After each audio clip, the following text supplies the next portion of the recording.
I'm here with Inxs, and I've been giving them a couple of beers and trying to relax them so I could ask, how decadent did it get? Can you give me one example in the heyday? Not that it's not the heyday, but, you know, in the times, you know, late 80s. Sometimes I'd find an extra long butt in my cigarette ashtray. Oh, you mean with 10? Oh, yeah. That was decadent. That was decadent. Right. Can you give me one example? Because it got ridiculous, didn't it? Yeah, it did. I mean, and it had its moments. And this is cable TV, so you can say other things that you wouldn't say. Yeah. And that was the old you, too. I know you're in relationships now. Some of the special guests on the private jet, you know, yeah, got kind of interesting. You had a private jet? Yeah. In fact, we've had a few, and we broke one. We broke one in Cancun, Mexico, taking off. You know, that was because there were too many special guests. Yeah, probably. But you know, I don't know. The after show party after Wembley, that was pretty decadent. You know, I don't know. It's when you look back, it's hard to think of one particular extremely decadent moment. You know, that. You know, speaking of the aeroplane thing, I guess in some ways. Kind of decadent, but it was really enjoyable. We stayed in the Plaza Hotel in New York for about, I think we were there for nearly 4 weeks, and we had our own plane, and we would each night we'd jump in the limo and drive out onto the tarmac, up to the plane, get into the plane, fly to Buffalo or whatever, and do the gig, jump back on the plane, come back, limos pick us up on the tarmac, back to the Plaza. But we met who's become a really good friend now, a guy called Kerry Simon, who's a pretty prominent chef in America. And he was running one of the rooms in the Edwardian room in the Plaza, and used to hold these dinners in the kitchen with all sorts of, you know, arty people and movie stars and whatever. And we did it a couple of times, and it was just really a fond, decadent memory. You know? Those doors that only open when you get to a certain level. Yeah. It's a fondue. A fondue. Fondue. It was a fondue. That's pretty cool. It's a fondue. There you go. It's a fondue. We better go to a video now. Yeah. Peter Gabriel. Sledgehammer, it's one of yours. Yeah, this is, you know, one of those videos that just comes along and sort of raises the bar, like, you know, a lot of Inxs. Yeah, a lot of Inxs videos. And What You Need was a video like that, and this is sort of in the same vein with, you know, just experimenting. And I really like when anybody in art takes a risk, because, you know, you don't get anywhere by playing it safe, and nobody buys normal. So, you know, this was one of those not normal videos that was really attractive. And I think the guy from Aardman, who runs Aardman, he did the chicken. He animated the chicken part, you know, the dancing chicken. Yeah, but this is pre-Wallace and Gromit. This is what he did. Oh, really? He animated the chicken. No way. There you go. You learn something every day. My top 11.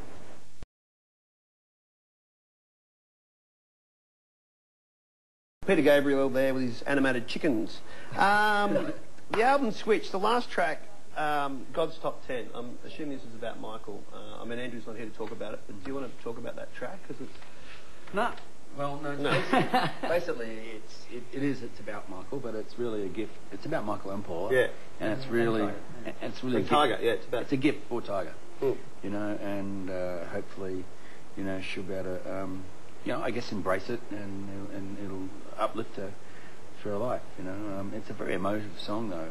Has she heard the song? Families too. It's about families, that's true. It's about the love and the bond of family as well. But I think, you know, it was one of those things where, I mean, Andrew wrote the lyrics for it and the music, and I think he was in two minds of where he was going with it. I think lyrically and you know, but it's a very emotive song. There's no doubt about it. Can I ask when it was written? Because I know that you guys, you recorded this album in 5 weeks, but in reality you had 8 years to prepare for this album. Yeah, I don't know when he wrote it. Actually, I do. That song was actually written with Susie DiMarchi as well. Yeah, because Susie from the show, sings duet? No. Yeah, but I'm... Right, yeah, good point. She actually sings the first verse. Yeah, but it's Susie DiMarchi who's Australian, yes. Yeah. No, but you stand corrected there. Andrew wanted a woman to sing it originally because he felt, especially with the first verse of the song, it was very much about a woman and child. And he got Susie to sing, DiMarchi, to sing on the demo of it. Yeah, all right. And then the final product was Susie from Rockstar Inxs and yourself. Yes. Anyone else confused? Yeah. It's a beautiful... We'll buy the album, find out. Come on, do some bloody research. Yeah. Hey? Now listen, Robbie Williams, Tripping. Yeah, Tripping. There's no G on it, is there? Tripping. I just, for a start, I really love the song, and I heard it a bunch of times. And then I was, you know, I've only seen the video, I think, twice. I just love the way Robbie's got this like smile, you know, and and he's just always taking, you know, the sort of piss out of himself, you know, and just having, you never get, you know, and it's like tripping. So it is. It's a lot like tripping. Yeah, apparently going on holidays. Yeah, apparently, yeah. Not that I know. He's the biggest self-deprecating egotist in the world. Isn't he? Isn't he? I agree with that. He is. All right, let's check him out. Robbie Williams.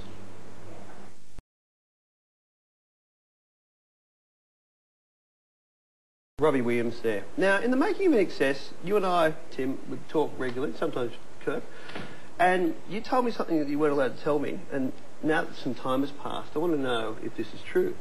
Did you break out of the house, JD? Yeah, I did. Yeah, it was because this producer, this American producer, said, you know, something about, you know, in America everything's, you know, we got it all secured down. There's no way. You're in lockdown. You weren't supposed to leave. Yeah, cameras in every room but the bathroom. Yeah. Cameras in every room, and you're body mic'd. So, you know, I decided to run the shower. This is so cliched. It was like a Hollywood movie. You weren't alone either. Run the shower. No, I said to Marty, do you want to go? And he said, I don't know, should we? And I said, effing right, we should. Yeah. All right, we should go. And he's like, what are we going to do? And I said, don't worry. And I had mapped out where all the cameras were.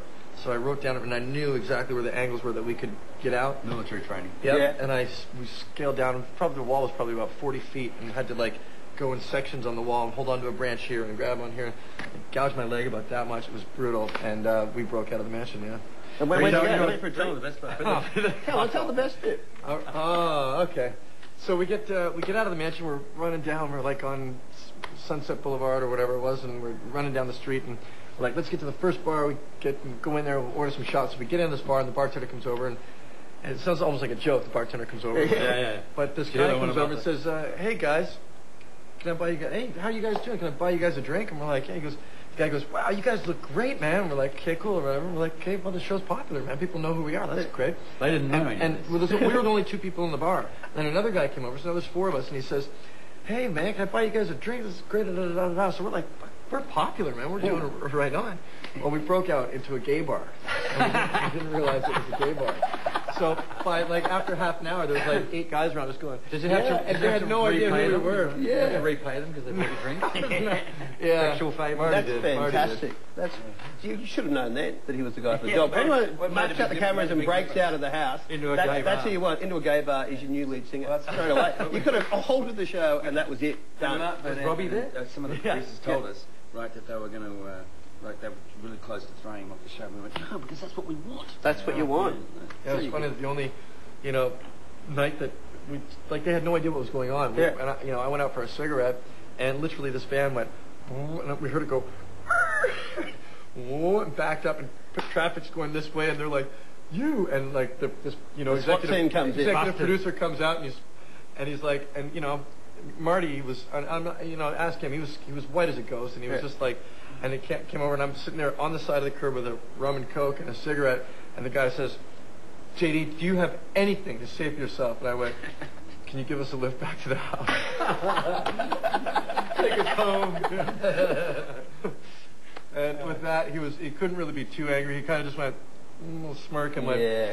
Well, that's what you wanted. Now, David Bowie is next. Ashes to Ashes. Oh, beautiful.